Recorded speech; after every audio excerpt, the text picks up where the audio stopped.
Alright, Forrest, we're going to take a look at your improvements since day one. If you look on the left-hand side of the screen, that's you the very first day of Hit Brothers, way back in June. And the clip on the right-hand side is you the second to last session that we've had last week.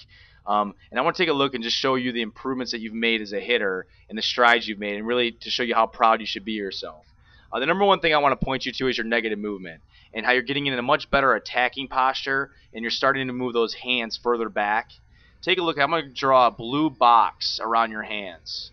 So if you look here on the very first day of Hit Brothers, you really weren't taking those hands back, and you're not going to be able to generate that much force into the baseball upon your swing. Whereas here, last week, take a look at where those hands are at now. That's going to help you have those live hands into the zone and make you a much more effective hitter and an efficient hitter. The second thing I want to show you at negative movement is where your head's at in relationship to your center of gravity. Here, if you look, head, belt buckle, and look where the weight's at on the inside of that back leg. Really a good attacking posture here, whereas here, there's your head, there's your belt buckle. You really don't have a good fixed firm position. It's pretty good, but not as efficient and effective as the second one here. The next thing I want to take you to is toe touch, and here you've made some gigantic strides. The first stride you've made is your knees.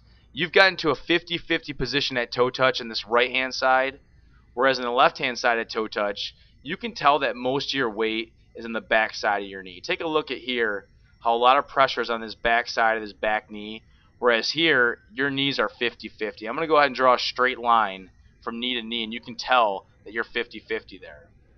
The second thing I want to point you to at toe touch is where your hands are at in relationship to your body. Again, I'm going to draw a green box around your hands.